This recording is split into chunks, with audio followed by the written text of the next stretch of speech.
We know that there are many challenges that need to be resolved, and we know that the only way that we're going to do that is to bring people together. So as you said, last year was our first gathering in Garissa. We were so happy to be here to meet the community on the ground, to learn about the incredible innovations that are happening here in the frontier counties. What we're so excited to see is that has just seemed to multiply in the last year since we've been here. We're hearing so many more stories from the ground about incredible innovations, about improvements in teaching and learning, and about emerging technologies being adopted in homes, in classrooms, in communities.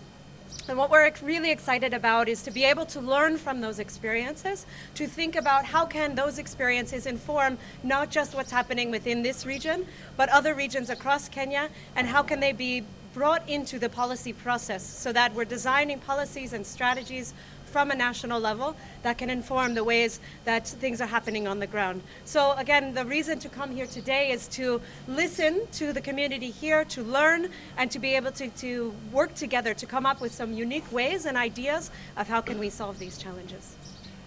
You can remember the government had very good intentions to have the digital learning program or project adopted in this country back in 2005-6, somewhere there. And there were some tablets that were provided to the schools.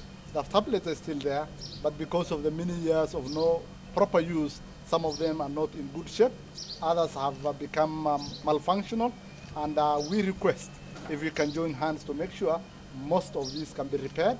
If you look at the ratios in the schools, maybe you will see a school with about 2,000 learners against about 100 tablets. That ratio is very bad, but I believe if we really join hands with ICT Authority providing the lead and the Ministry of Education, these ones can be repaired, and we can also solicit for more.